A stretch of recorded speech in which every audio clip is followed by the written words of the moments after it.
Portland, Oregon, September 15, 1984. The neon sign of Sam's all-night diner flickered against the pre-dawn darkness of southeast Portland, casting an eerie red glow across the empty parking lot. For nearly 2 decades, this modest establishment had served as a beacon for night shift workers, insomniacs, and anyone seeking comfort food during the lonely hours between midnight and sunrise.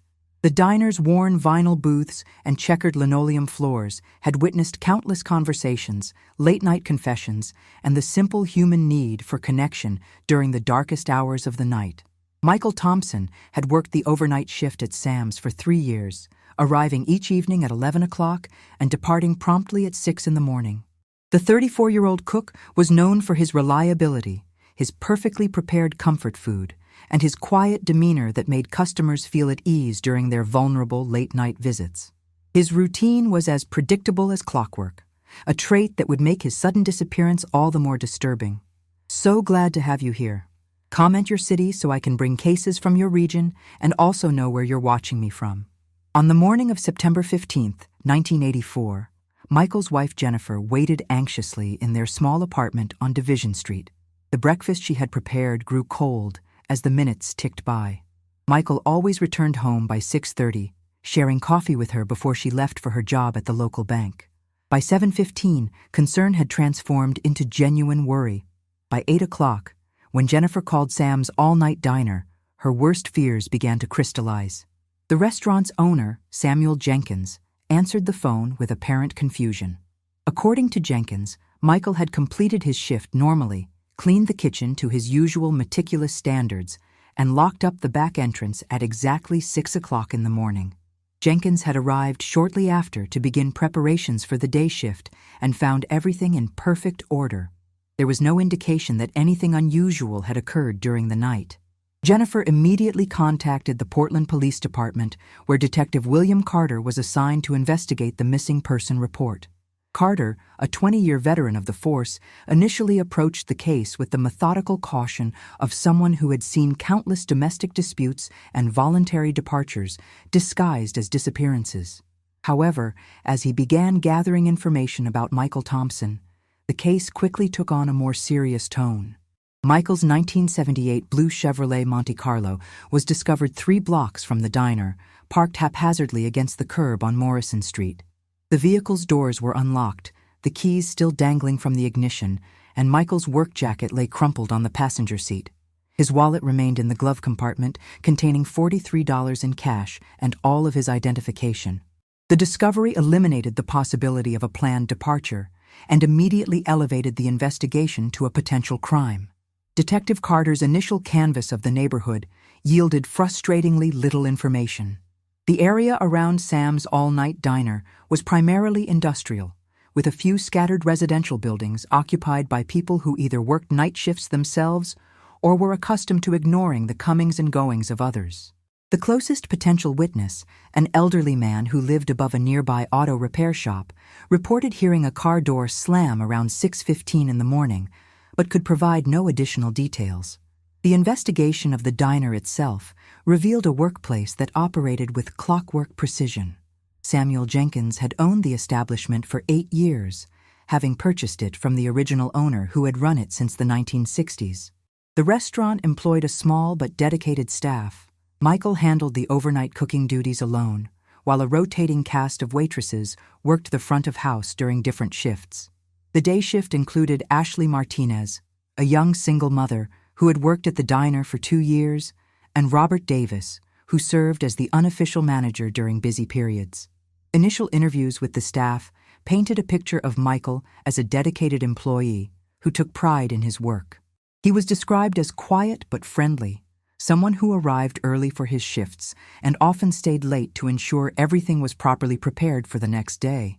His co-workers noted that he rarely discussed his personal life, but he appeared to have a stable marriage and no obvious sources of stress or conflict. Jennifer Thompson provided investigators with a more complete picture of her husband's life outside the diner. The couple had been married for 6 years, having met when Jennifer was working as a waitress at a different restaurant where Michael was employed as a line cook. They had been trying to start a family and were saving money to purchase their own home. Michael's disappearance occurred just 3 weeks before they were scheduled to close on a small house in the Selwood neighborhood. Perhaps most significantly, Jennifer revealed that Michael had seemed unusually preoccupied in the weeks leading up to his disappearance. While he had never been particularly talkative about his work, he had recently begun making cryptic comments about unusual activities at the diner during his overnight shifts. He had mentioned seeing people at the restaurant who were not customers, and had expressed concern about some of Samuel Jenkins's business associates who occasionally visited during late-night hours. Detective Carter's examination of the diner's financial records revealed several irregularities that warranted further investigation.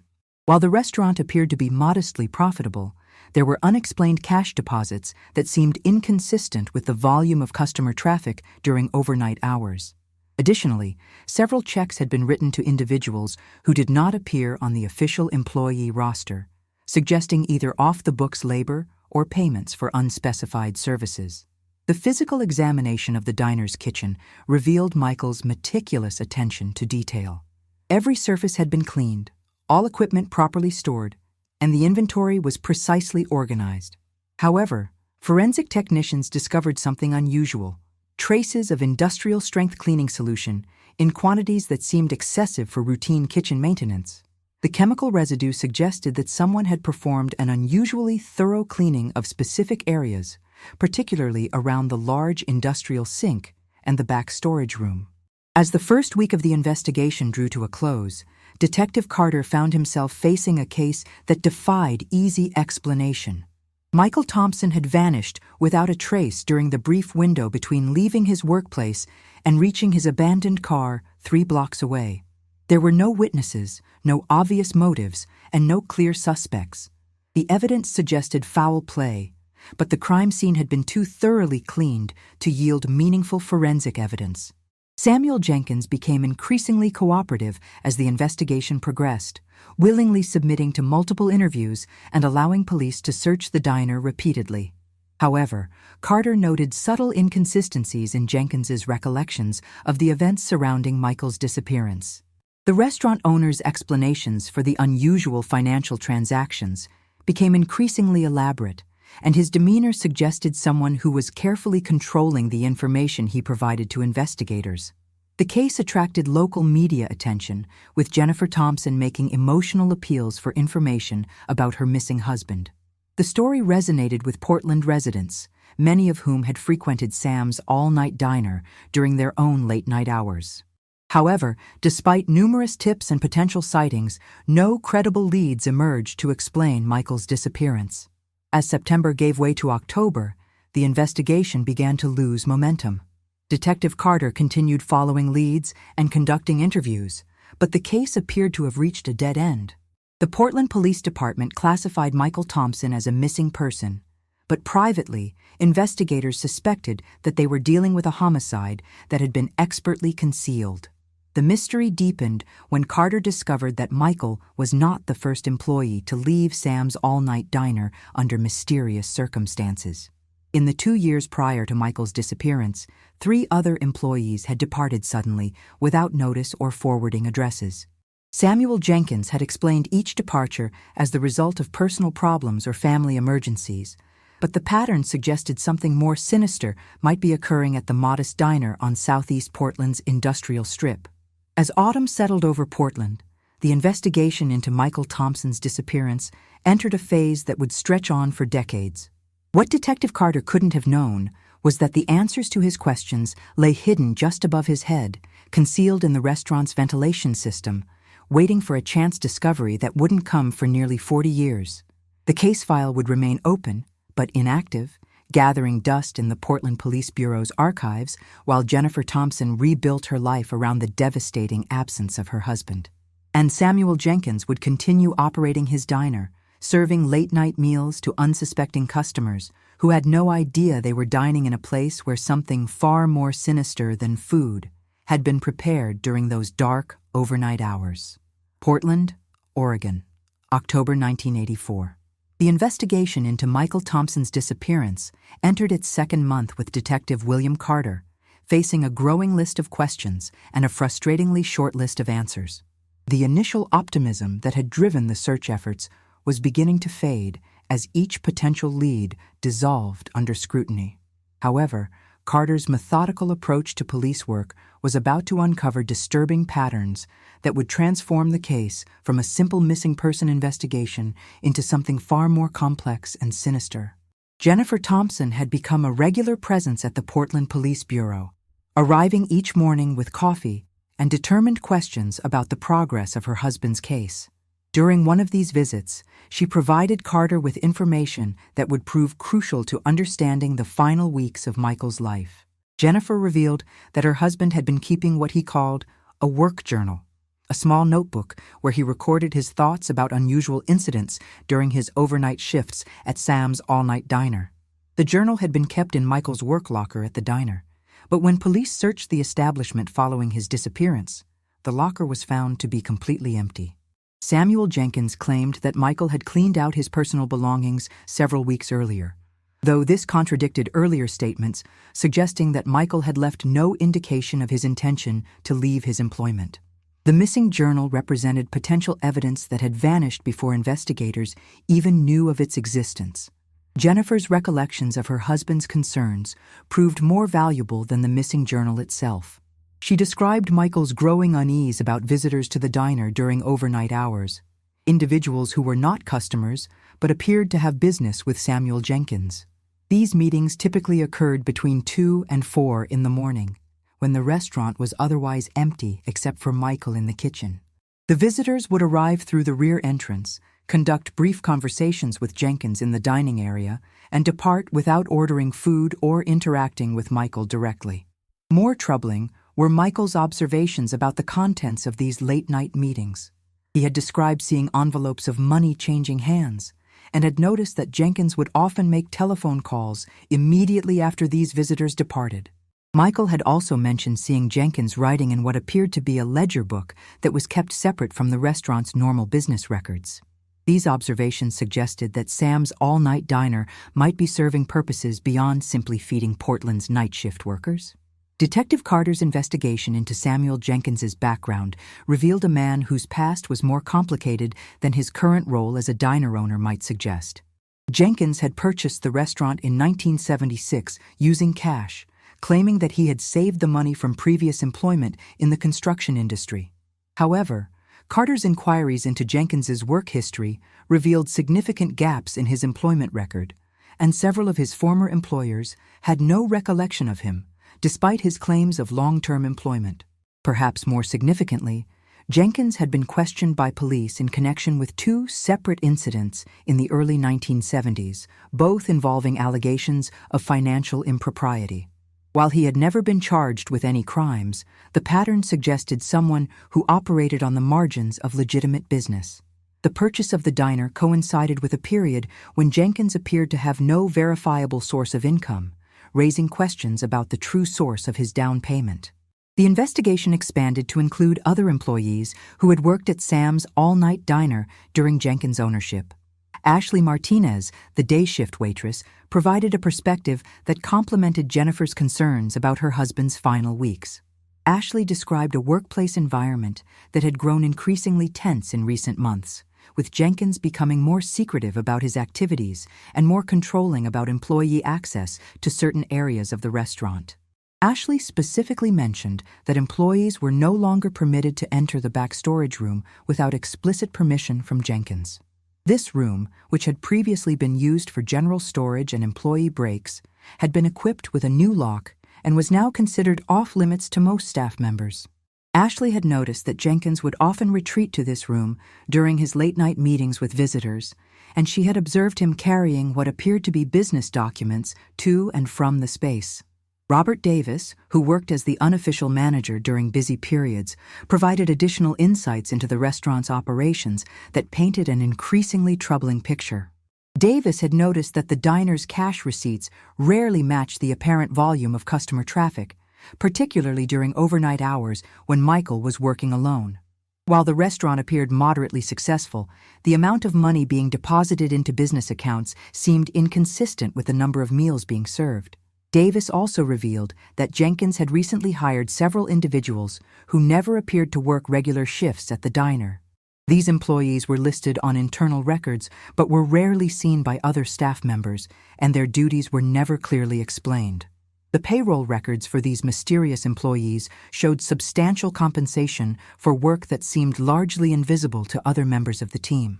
The financial investigation into Sam's all-night diner revealed additional irregularities that supported the growing suspicion that the restaurant was being used for purposes beyond serving food. Bank records showed regular cash deposits that occurred at unusual times, often late at night or early in the morning when banks were closed, suggesting the use of night deposit services to handle large amounts of cash quickly and discreetly. More troubling were the restaurant's supply purchases, which seemed inconsistent with the volume of food being served to customers. The diner was ordering and receiving deliveries of ingredients in quantities that would be appropriate for a much larger establishment. Yet the excess food was not reflected in increased customer traffic or expanded menu offerings. The discrepancy suggested that money was being moved through the restaurant's accounts to disguise its true origins. Detective Carter's interviews with regular customers of the diner provided a different perspective on the establishment's overnight operations. Several frequent late-night patrons mentioned that they had noticed an increase in activity around the restaurant during hours when it should have been relatively quiet. Customers described seeing vehicles parked behind the building during times when only Michael should have been working, and some had observed individuals entering and leaving through the rear entrance while avoiding the main dining area. One particularly observant customer, a taxi driver named Thomas, who often stopped at the diner during his overnight shifts, described seeing the same group of men visiting the restaurant on multiple occasions. These individuals arrived in expensive vehicles that seemed out of place in the modest neighborhood surrounding the diner. Thomas had noticed that these visits followed a pattern, occurring roughly once a week during the early morning hours when customer traffic was at its lowest. The investigation took a more ominous turn when Carter discovered that Michael Thompson was not the first employee to disappear from Sam's all-night diner under mysterious circumstances. Records revealed that 3 other employees had left their positions suddenly during the 2 years prior to Michael's disappearance, in each case without providing notice or forwarding contact information. The pattern of disappearances was particularly troubling because each of the missing employees had worked overnight shifts, similar to Michael's position. Jenkins had explained each departure as the result of personal emergencies or family crises that required immediate attention, but Carter's attempts to locate these former employees proved unsuccessful. None of them had filed for unemployment benefits, updated their voter registrations, or left any trace of their whereabouts after leaving the diner. Carter's investigation into these earlier disappearances revealed that each of the missing employees had been described by co-workers as reliable and committed to their jobs. Like Michael, they had shown no indication of planning to leave their employment, and their sudden departures had surprised both fellow employees and regular customers who had developed relationships with them over time. The most disturbing discovery came when Carter examined the timeline of these disappearances in relation to the restaurant's financial activities. Each employee had vanished during periods when bank records showed unusual patterns of cash deposits and withdrawals, suggesting that their departures might have been connected to the mysterious business activities occurring at the diner during overnight hours. As October drew to a close, Detective Carter found himself investigating what appeared to be a sophisticated criminal operation, disguised as a simple neighborhood restaurant. The evidence suggested that Sam's all-night diner was being used to launder money or facilitate other illegal activities, and that employees who discovered or threatened to expose these operations were being systematically eliminated. The investigation was complicated by Samuel Jenkins' increasingly evasive behavior. While he continued to cooperate with police inquiries, his answers to questions had become more calculated and less spontaneous. Carter noted that Jenkins seemed to be carefully controlling the information he provided, often asking for clarification about the specific focus of questions before responding. More concerning was Jenkins' apparent surveillance of the investigation itself. Carter discovered that Jenkins had been making inquiries about the progress of the case through unofficial channels, suggesting that he was monitoring police activities with the same attention he had devoted to his late-night business meetings. As November approached, The investigation into Michael Thompson's disappearance had revealed a web of suspicious activities that extended far beyond a simple missing person case.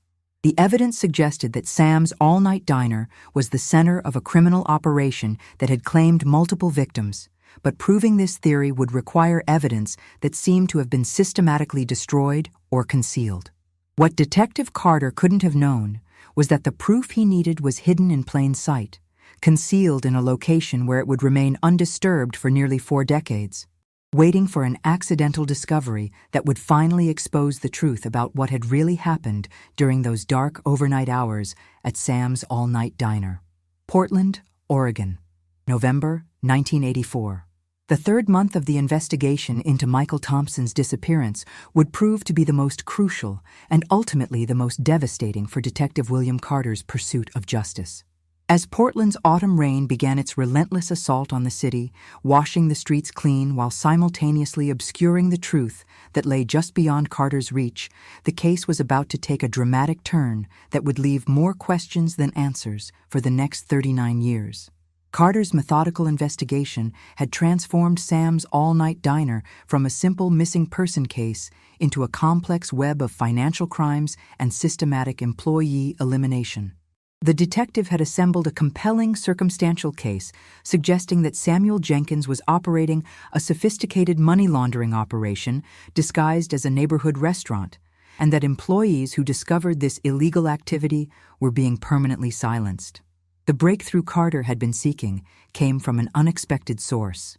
Christopher Walsh, a former Portland police detective who had retired 2 years earlier, contacted Carter with information that would fundamentally alter the direction of the investigation. Walsh had been reviewing old case files as part of a consulting project when he discovered connections between Sam's all-night diner and a series of unsolved disappearances dating back to 1976, the same year Jenkins had purchased the restaurant. Walsh's research revealed that Jenkins had previously been questioned in connection with the disappearances of 3 individuals in Seattle during the early 1970s. While Jenkins had never been formally charged, the circumstances surrounding these cases bore striking similarities to the pattern of employee disappearances at the diner.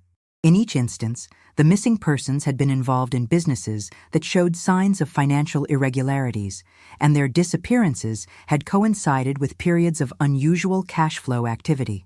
More significantly, Walsh had discovered that Jenkins had been investigated by federal authorities in 1973 for his alleged connections to organized crime figures operating in the Pacific Northwest. The investigation had been closed without charges being filed, but the federal files contained detailed surveillance reports documenting Jenkins' meetings with individuals known to be involved in money laundering operations for criminal organizations. Armed with this new information, Carter expanded his investigation to include federal law enforcement agencies.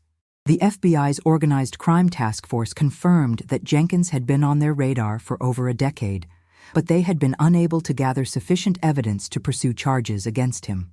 The federal agents revealed that Sam's all-night diner had been under periodic surveillance since 1978, with investigators documenting suspicious activities but never witnessing any overtly criminal behavior. The federal investigation files contained photographs of Jenkins meeting with known criminal associates at various locations throughout Portland, including several meetings that had taken place at the diner during overnight hours. The surveillance photos matched the descriptions provided by witnesses who had observed unusual visitors to the restaurant, confirming that the diner was indeed being used as a meeting place for criminal activities. Perhaps most disturbing was the federal files' documentation of Jenkins' pattern of relocating whenever law enforcement investigations grew too focused on his activities. The FBI had tracked Jenkins through 3 different states over a 10-year period, noting that he consistently established legitimate businesses that served as fronts for money laundering operations. In each location, Jenkins had operated successfully for several years before disappearing just ahead of formal charges being filed. Carter's collaboration with federal investigators revealed that Jenkins had been preparing for another relocation. Bank records showed that he had been gradually transferring funds out of his Portland accounts over the previous 6 months, and real estate records indicated that he had been quietly attempting to sell the diner property. The timing suggested that Jenkins was planning to disappear just as he had done in previous cities when law enforcement pressure became too intense. The investigation took on new urgency when Carter learned that Jenkins had already begun implementing his exit strategy. The restaurant owner had notified his food suppliers that he would be closing the diner temporarily for renovations, and he had dismissed several employees with minimal explanation. The pattern suggested that Jenkins was preparing to eliminate all traces of his Portland operation and vanish before investigators could build a case against him. Carter's attempts to maintain surveillance on Jenkins became increasingly difficult as the restaurant owner demonstrated sophisticated awareness of law enforcement techniques. Jenkins varied his daily routines, used multiple vehicles, and appeared to be conducting counter-surveillance to detect police observation. His behavior suggested someone with extensive experience in evading law enforcement attention. The investigation reached a critical juncture when Carter discovered that Jenkins had been systematically destroying evidence of his criminal activities. A search warrant executed on November 15th revealed that the diner's back storage room had been completely cleared of documents, and industrial cleaning equipment had been used to remove any trace evidence from the space. The locked room that Ashley Martinez had described as off-limits to employees was found to be completely empty, with fresh paint covering the walls and new flooring installed throughout. More troubling was the discovery that Jenkins had been destroying financial records that dated back to the beginning of his ownership of the diner. Bank statements, employee records, and business correspondence had been methodically eliminated, leaving investigators with only fragments of evidence to support their theories about the restaurant's illegal activities. The systematic destruction of evidence suggested that Jenkins was preparing for a final departure from Portland. Carter's investigation revealed that the 3 employees who had disappeared prior to Michael Thompson had all discovered aspects of Jenkins's criminal operation during their employment at the diner.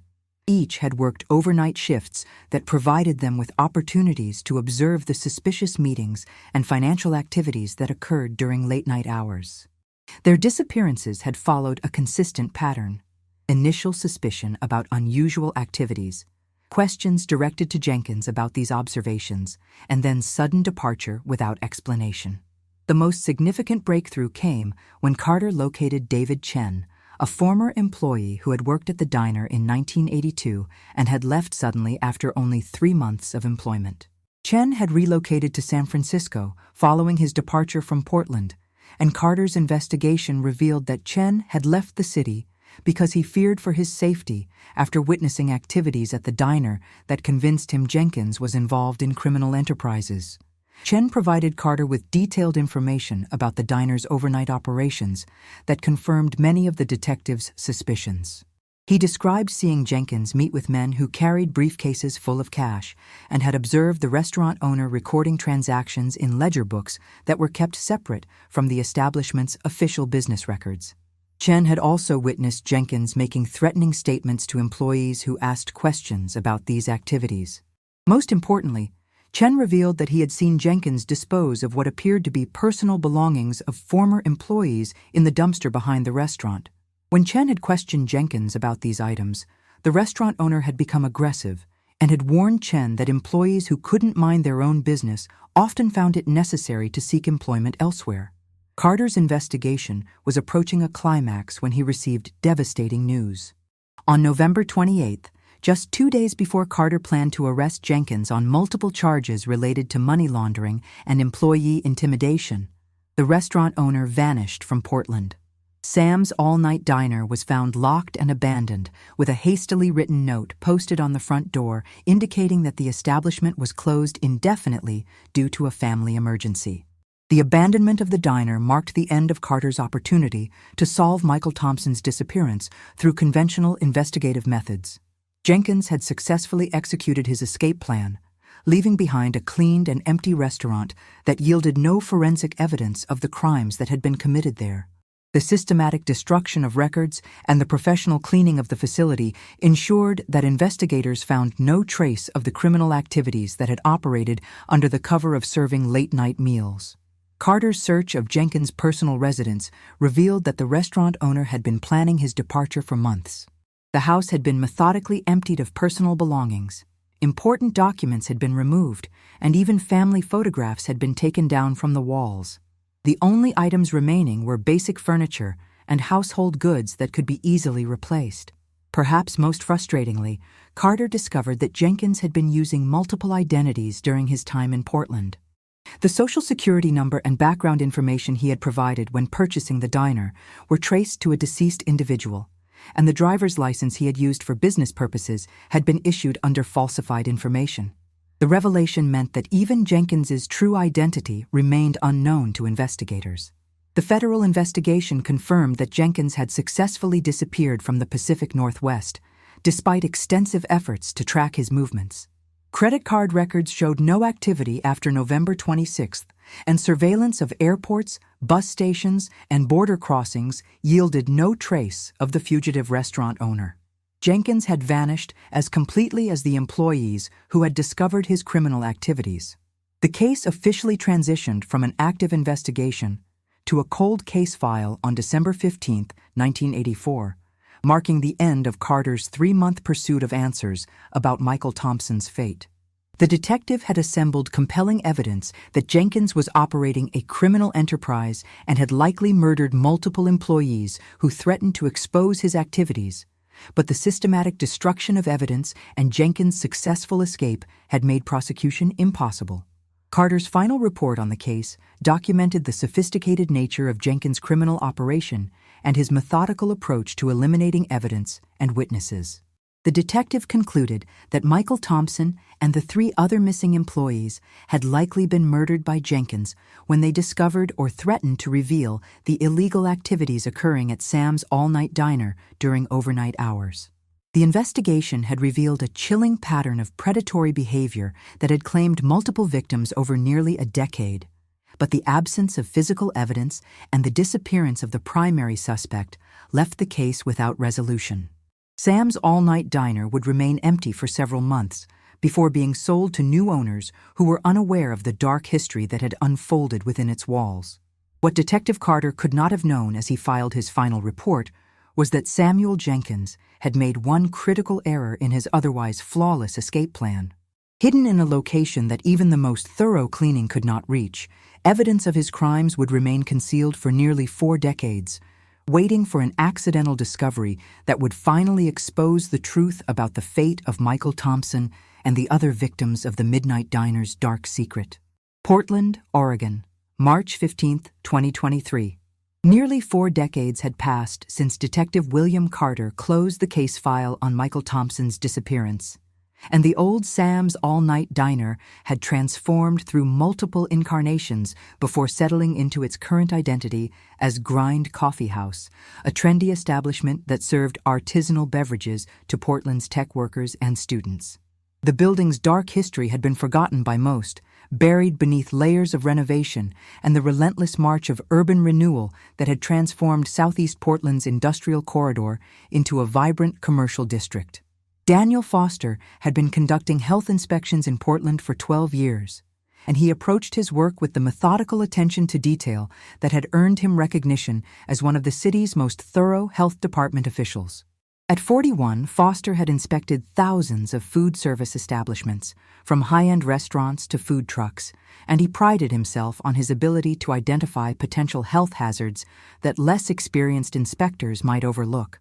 The routine inspection of Grind Coffee House on March 15, 2023, was scheduled as part of the Health Department's quarterly review of food service establishments in the Southeast Portland area. The coffee shop had maintained an excellent health rating since opening 3 years earlier, and Foster expected the inspection to be completed quickly with minimal findings. The establishment's current owners, Jessica Chen and Anthony Rodriguez, had invested significantly in modernizing the building's infrastructure and had consistently demonstrated a commitment to maintaining high standards of cleanliness and food safety. Foster's inspection began with his standard review of food storage temperatures, equipment sanitation, and employee hygiene protocols. The coffee shop's operations met or exceeded all health department requirements, and Foster was preparing to conclude his inspection with another perfect rating when he noticed an issue with the building's ventilation system that would require further investigation. The coffee shop's espresso machines and food preparation equipment generated substantial heat and steam, requiring an efficient ventilation system to maintain comfortable working conditions and prevent moisture-related problems. Foster observed that the main exhaust fan was operating below optimal efficiency, and his inspection of the accessible portions of the ductwork revealed a buildup of grease and debris that needed to be addressed. Foster's inspection protocols required him to examine all accessible portions of a building's ventilation system to ensure proper maintenance and compliance with health regulations. The ductwork in the ceiling above Grind Coffee House was accessible through a maintenance panel in the back storage area, and Foster used a ladder to examine the interior of the main exhaust duct that serviced the kitchen area. The ventilation system dated to a renovation completed in 1987. 3 years after the building's previous incarnation as Sam's All-Night Diner had closed. The ductwork showed signs of age and accumulated debris, but Foster's initial examination revealed nothing that would require immediate action. However, as he moved his flashlight to examine a junction where 2 ducts connected, something unexpected caught his attention. Wedged between the junction of 2 duct sections was a package wrapped in what appeared to be plastic sheeting. The package was approximately the size of a large envelope and had been carefully secured in a location where it would be invisible during routine maintenance or cleaning. Foster's training and experience told him that the package did not belong in the ventilation system, and its placement suggested deliberate concealment rather than accidental loss. Foster carefully extracted the package from its hiding place, noting that the plastic wrapping had protected it from decades of exposure to moisture and debris. The package felt substantial, as if it contained multiple sheets of paper or other documents, and Foster could see that something had been written on the exterior of the plastic wrapping in what appeared to be permanent marker. The writing on the package was faded but still legible, and Foster was shocked to discover that it contained a name and date that seemed impossibly old for something hidden in a building that had been renovated multiple times over the decades. The package was labeled Michael Thompson, September 1984, in careful handwriting, and below the name was written what appeared to be the word recipe in capital letters. Foster's discovery immediately transformed a routine health inspection into a potential criminal investigation. His training required him to treat any unusual findings as potential evidence, and the age of the package suggested that it might be connected to historical events that predated his knowledge of the building's history. Foster secured the area around the ventilation system and contacted his supervisor to report the discovery. The Portland Police Bureau was notified of Foster's discovery within an hour of his initial call to the health department. Detective Jessica Chen, who had been assigned to investigate the potential evidence, arrived at Grind Coffee House, accompanied by forensic technicians who would document and process the package according to current evidence handling protocols. The irony of Detective Chen sharing a surname with one of the coffee shop's owners was noted, but determined to be purely coincidental. Jessica Chen had been with the Portland Police Bureau for 8 years and specialized in cold case investigations, making her the logical choice to handle a discovery that might be connected to crimes committed decades earlier. Detective Chen's initial examination of the package confirmed Foster's assessment that it had been deliberately concealed and had remained undisturbed for an extended period. The plastic wrapping showed signs of age, but had successfully protected the contents from environmental damage. The handwriting on the exterior appeared to be genuine and showed no signs of recent creation or alteration. The decision to open the package required careful consideration of potential evidentiary value and the need to preserve any materials contained within. Detective Chen authorized the opening of the package under controlled conditions, with forensic photographers documenting each step of the process and technicians prepared to preserve any materials that might contain DNA evidence or other forensic indicators. The package contained a collection of handwritten pages that appeared to be formatted as a recipe, but the content immediately revealed itself to be something far more significant than culinary instructions. The first page was titled Recipe for Survival: How to Expose Samuel Jenkins, and was dated September 12, 1984, just 3 days before Michael Thompson's disappearance had been reported to police. The documents contained within the package represented Michael Thompson's detailed observations and concerns about the criminal activities he had witnessed during his employment at Sam's All-Night Diner. Written in the format of a recipe to disguise their true purpose, The pages documented specific dates, times, and descriptions of illegal meetings, money transfers, and threats made by Samuel Jenkins against employees who asked questions about the restaurant's overnight operations. Thompson's disguised recipe contained precise details about Jenkins' criminal associates, including physical descriptions and license plate numbers of vehicles used during late-night meetings at the diner. The documents revealed that Thompson had been systematically gathering evidence of the money laundering operation for several weeks before his disappearance, and had been planning to present this information to law enforcement authorities. Perhaps most significantly, Thompson's hidden documentation included details about the fates of the 3 employees who had disappeared prior to his own vanishing. According to Thompson's observations, Jenkins had made explicit threats against these individuals when they had questioned unusual activities at the restaurant, and Thompson had witnessed Jenkins disposing of personal belongings that had belonged to the missing employees. The recipe format that Thompson had used to disguise his evidence was both clever and heartbreaking. Instructions for ingredients and cooking techniques were interwoven with observations about criminal activities, creating a document that would appear innocuous to casual observation but contained detailed evidence of serious crimes. The final entry in Thompson's recipe was dated September 14, 1984, just 1 day before his disappearance, and contained his plan to hide the evidence in the ventilation system before presenting his findings to police. Detective Chen's examination of Thompson's hidden documentation revealed a level of detail and organization that would have provided investigators in 1984 with exactly the evidence they needed to build a case against Samuel Jenkins. The documents contained information about specific bank accounts, meeting locations, and criminal associates that could have led to arrests and prosecutions if they had been available during the original investigation. The discovery of Thompson's evidence created a complex situation for modern investigators. While the documents provided compelling evidence of crimes that had been committed nearly 40 years earlier, the passage of time had significantly complicated any potential prosecution efforts. Many of the individuals named in Thompson's documentation had died or disappeared, and physical evidence from the original crime scenes had long since been destroyed or compromised. However, Detective Chen recognized that Thompson's documentation might provide new leads in the search for Samuel Jenkins, who had successfully evaded law enforcement since his disappearance in 1984. The detailed descriptions and identifying information contained in the hidden recipe could potentially be used to track Jenkins' movements and current whereabouts, assuming he was still alive after nearly 4 decades as a fugitive. The reopening of the Michael Thompson case after 39 years attracted significant media attention and renewed interest from law enforcement agencies throughout the Pacific Northwest. The FBI's cold case unit was contacted to assist with the investigation, and resources were allocated to pursue leads that had been impossible to follow in 1984 due to technological limitations and jurisdictional constraints.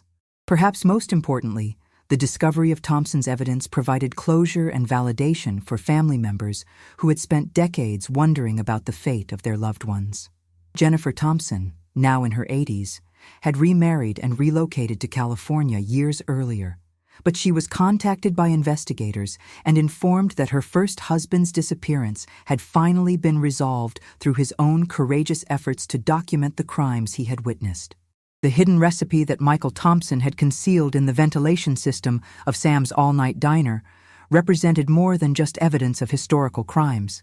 It stood as a testament to one man's determination to seek justice, even in the face of mortal danger, and his foresight in preserving evidence that would eventually expose the truth about the dark activities that had occurred beneath the mundane facade of a neighborhood restaurant. As Detective Chen prepared to launch a comprehensive investigation based on Thompson's 40-year-old evidence, she could not have known that the most shocking discoveries were yet to come, and that the hidden recipe would ultimately lead to revelations that would exceed even the most optimistic expectations for justice in a case that had remained cold for nearly 4 decades. Portland, Oregon, April 2023. The discovery of Michael Thompson's hidden evidence had transformed a cold case from 1984 into the Portland Police Bureau's highest priority investigation. Detective Jessica Chen found herself leading a task force that included FBI agents, forensic specialists, and technology experts who brought cutting-edge investigative tools to bear on crimes that had been committed before the Internet existed. The contrast between 1984's limitations and 2023's technological capabilities would prove to be the decisive factor in finally bringing Samuel Jenkins to justice after nearly 4 decades as a fugitive. Chen's first breakthrough came from an unexpected source, the Oregon Department of Motor Vehicles database. Thompson's hidden recipe had included detailed descriptions of vehicles used by Jenkins' criminal associates, including partial license plate numbers that had been impossible to trace in 1984. Modern database technology allowed investigators to search historical records and identify vehicles that matched Thompson's descriptions, leading to a network of criminal connections that had remained hidden for decades. The license plate searches revealed that several of the vehicles observed by Thompson had been registered to individuals with extensive criminal records, including convictions for money laundering, fraud, and organized crime activities. More significantly, investigators discovered that some of these individuals had maintained criminal enterprises that continued operating long after Jenkins's disappearance from Portland, suggesting that the diner had been part of a larger criminal network that extended beyond a single location. FBI agent Amanda Richardson, a specialist in organized crime investigations, joined Chen's task force with access to federal databases that contained information unavailable to local law enforcement in 1984. Richardson's analysis of Thompson's evidence revealed that Jenkins had been operating as part of a sophisticated money laundering network that served criminal organizations throughout the Pacific Northwest and beyond. The federal investigation uncovered evidence that Jenkins had not disappeared as completely as originally believed. Immigration records showed that an individual matching Jenkins' description and using falsified documentation had crossed into Canada in December 1984, just weeks after his disappearance from Portland. Canadian authorities confirmed that someone using Jenkins's physical characteristics had been questioned at border crossings on multiple occasions during the 1980s and 1990s, suggesting that he had maintained an active criminal career under assumed identities. Perhaps most significantly, advances in facial recognition technology allowed investigators to search decades of surveillance footage and identification documents for individuals matching Jenkins's appearance. The search yielded multiple hits across several states and provinces, revealing a pattern of movement that suggested Jenkins had been operating under various aliases while continuing his criminal activities in different jurisdictions. The technological breakthrough that would ultimately lead to Jenkins' capture came from an unexpected source: social media analysis. Investigators discovered that several individuals named in Thompson's hidden recipe had maintained online presences that included photographs and social media connections spanning multiple decades.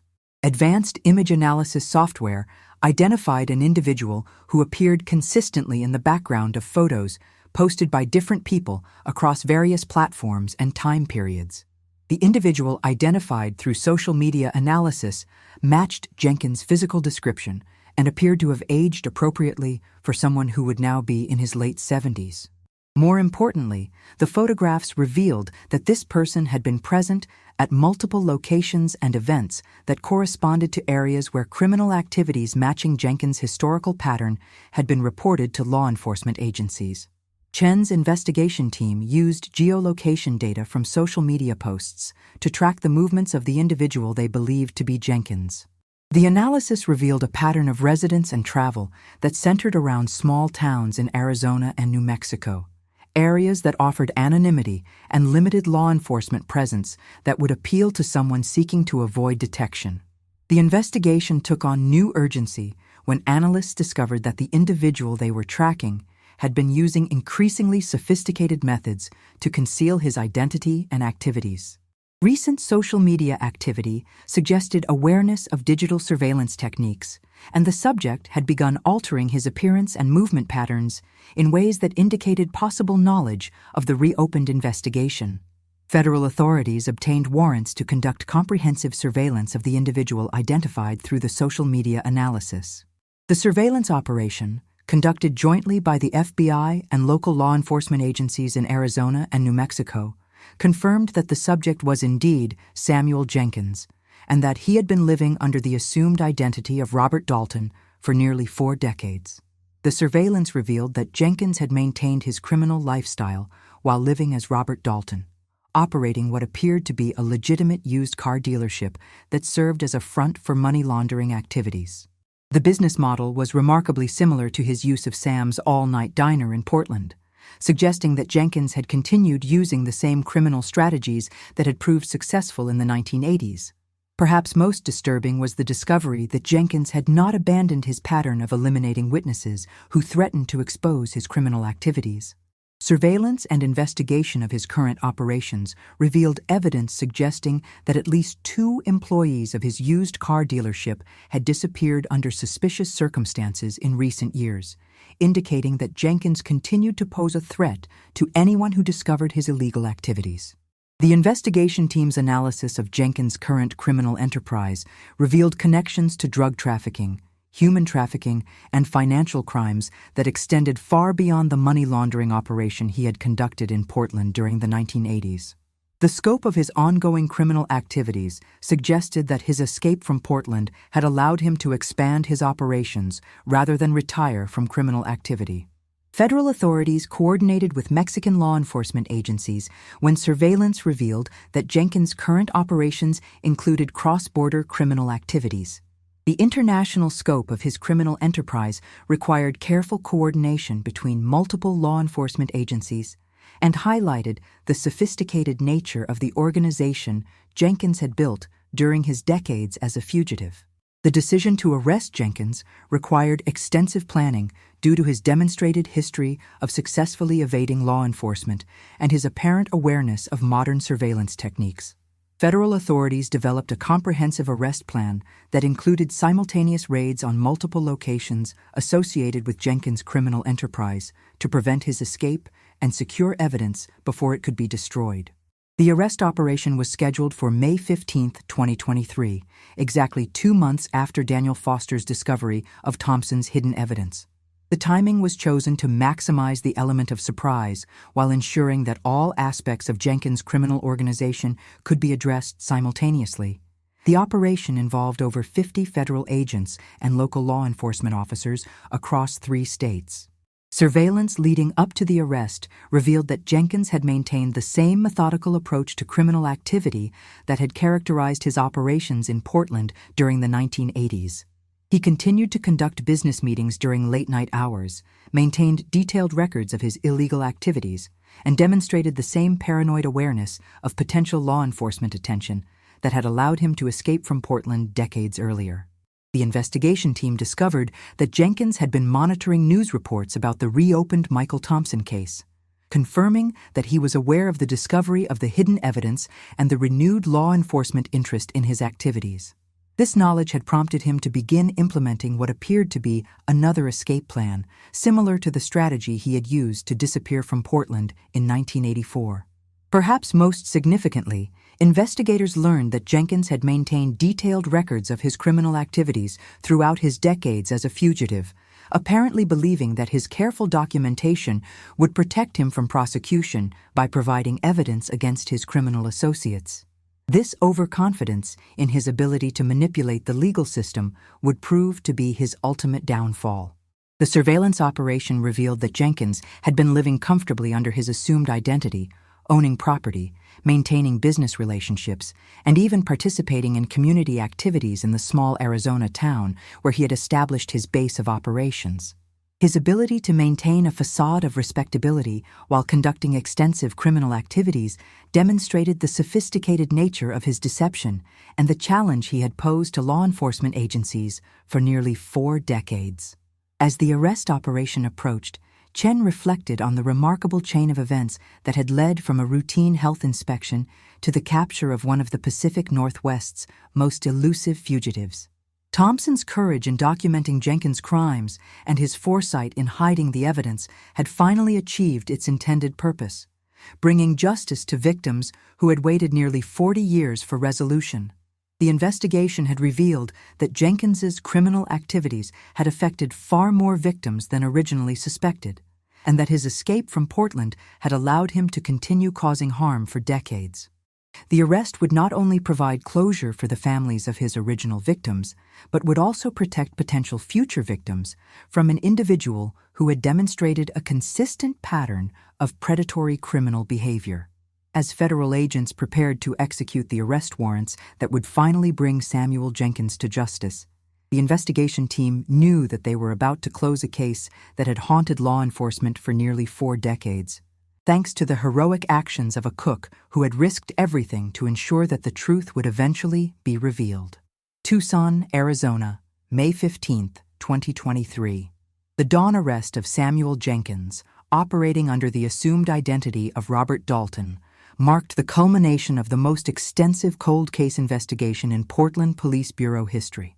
At precisely 6 o'clock in the morning, federal agents and local law enforcement officers executed coordinated raids on 4 locations across Arizona and New Mexico, bringing to an end Jenkins' nearly 4-decade run as one of America's most successful fugitives from justice. The arrest operation unfolded with precision that reflected months of careful planning and surveillance. Jenkins was taken into custody at his residence in a modest suburb of Tucson, where he had been living as Robert Dalton, a seemingly respectable used car dealer who participated in community events and maintained the appearance of a law-abiding citizen. The contrast between his public persona and his criminal reality would prove to be one of the most disturbing aspects of a case that had already revealed decades of deception and violence. Agent Amanda Richardson led the team that arrested Jenkins at his home, finding him in possession of multiple falsified identification documents and a substantial amount of cash that suggested he had been preparing for another escape attempt. The search of his residence revealed a sophisticated operation for creating and maintaining false identities, including equipment for producing fake driver's licenses, social security cards, and other documentation that had allowed him to evade detection for decades. Perhaps most significantly, the search revealed that Jenkins had maintained detailed records of his criminal activities throughout his time as a fugitive, apparently believing that his documentation would provide him with leverage over his criminal associates or protection from prosecution. These records would prove invaluable in understanding the full scope of his criminal enterprise and in building the case that would ensure his conviction. The simultaneous raids on Jenkins' business locations yielded evidence of ongoing criminal activities that exceeded investigators' expectations. The used car dealership that served as his primary front operation contained evidence of money laundering activities involving millions of dollars, drug trafficking operations that extended into Mexico, and human trafficking activities that had victimized vulnerable individuals seeking to cross the border illegally. Detective Jessica Chen arrived in Tucson within hours of Jenkins' arrest to participate in the interrogation process and to ensure that the connection to the original Portland crimes was properly established. Her presence represented the completion of a circle that had begun with Detective William Carter's investigation in 1984 and had remained incomplete until the discovery of Michael Thompson's hidden evidence 39 years later. Jenkins' initial response to his arrest demonstrated the same calculating behavior that had characterized his criminal activities for decades. He immediately requested legal representation and refused to provide any information about his activities or associates. However, the overwhelming evidence against him, including Thompson's detailed documentation and the materials seized during the arrest raids, made denial impossible and cooperation his only viable option for avoiding the death penalty. The interrogation process revealed the full extent of Jenkins' criminal activities and provided answers to questions that had remained unanswered since 1984. Jenkins confirmed that he had indeed murdered Michael Thompson and the 3 other employees who had discovered his money laundering operation at Sam's all-night diner. He described a systematic approach to eliminating threats that included careful planning, disposal of evidence, and creation of alternative explanations for the disappearances. Perhaps most chilling was Jenkins' revelation that the murders at the diner had been part of a larger pattern of criminal behavior that had continued throughout his decades as a fugitive. He admitted to killing at least 6 additional individuals during his time in Arizona and New Mexico, all of whom had threatened to expose his various criminal enterprises or had attempted to interfere with his operations. The investigation team's analysis of Jenkins' confession and the evidence seized during his arrest revealed the locations where he had disposed of his victims' remains. Ground-penetrating radar and cadaver dogs were deployed to search multiple sites, leading to the recovery of human remains that confirmed the scope of Jenkins' criminal activities and provided closure for families who had wondered about the fate of missing loved ones for years. The recovery of Michael Thompson's remains from a remote location in the Arizona desert provided the physical evidence necessary to connect Jenkins definitively to the Portland crimes. DNA analysis confirmed the identity of the remains and established the cause of death, finally answering questions that Jennifer Thompson had carried for nearly 4 decades. Jennifer Thompson, now 83 years old and living in a retirement community in Sacramento, was notified of her first husband's recovery and Jenkins' arrest by Detective Chen personally. The news provided closure that had seemed impossible after decades of uncertainty, and Jennifer expressed gratitude for the courage Michael had shown in documenting the crimes that had cost him his life. The legal proceedings against Jenkins moved forward with unprecedented cooperation from federal and state authorities across multiple jurisdictions. The evidence against him was overwhelming, including his own confessions, physical evidence recovered from multiple crime scenes, and the detailed documentation that Michael Thompson had risked his life to preserve. Jenkins ultimately agreed to plead guilty to multiple counts of murder in exchange for life sentences without the possibility of parole, avoiding the death penalty that prosecutors had been prepared to seek. The plea agreement required him to provide complete information about his criminal activities and to assist in the recovery of additional victims' remains. The sentencing hearing in October 2023 provided an opportunity for surviving family members to address the court and to see justice finally served for crimes that had destroyed their lives decades earlier. Jennifer Thompson traveled from California to attend the hearing, where she spoke about her husband's character and the impact his disappearance had had on her life. The judge's sentencing statement acknowledged the extraordinary circumstances that had led to Jenkins's capture and emphasized the role that Michael Thompson's courage had played in ensuring that justice was ultimately served. The hidden recipe that Thompson had concealed in the ventilation system was entered into evidence as a testament to his determination to expose the truth, despite the personal risk involved. The resolution of the case had implications that extended far beyond the individual crimes committed by Jenkins. The investigation had revealed connections to criminal organizations that remained active across multiple states, leading to additional arrests and prosecutions that dismantled networks that had operated for decades. Perhaps most importantly, the case demonstrated the value of preserving cold case evidence and the potential for new technologies to solve crimes that had seemed impossible to resolve. The combination of Thompson's careful documentation and modern investigative techniques had achieved results that would have been impossible with either element alone. The transformation of Sam's all-night diner from a crime scene into Grind Coffee House took on new meaning as the case reached its conclusion.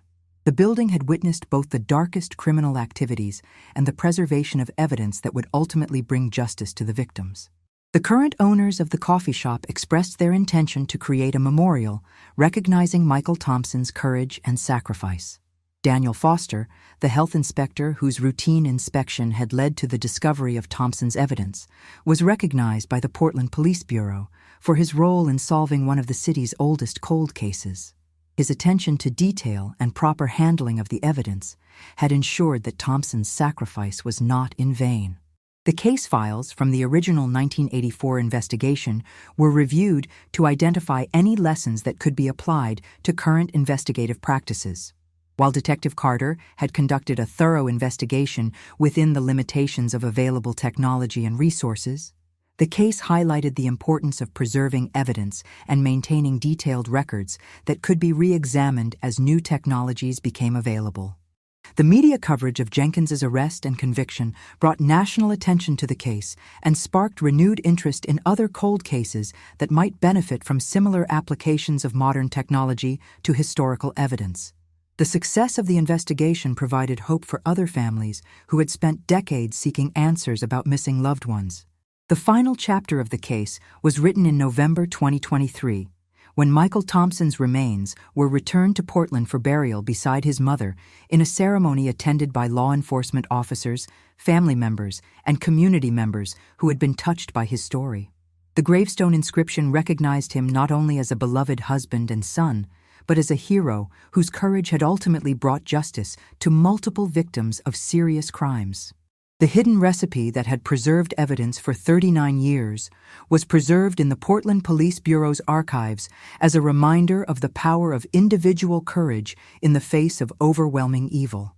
Michael Thompson's determination to document the truth had not only exposed Samuel Jenkins' crimes, but had also prevented additional victims from suffering at the hands of a predator who had successfully evaded justice for nearly 4 decades. As Detective Chen filed her final report on the case, she reflected on the remarkable journey that had led from a routine health inspection to the resolution of one of Portland's most notorious unsolved crimes. The case had demonstrated that justice, while sometimes delayed, could still be achieved through the combination of individual courage, careful preservation of evidence, and the application of modern investigative techniques to historical crimes. The legacy of Michael Thompson's sacrifice would continue to inspire law enforcement officers and citizens alike, proving that even in the face of seemingly insurmountable odds, the truth has the power to emerge and justice can ultimately prevail.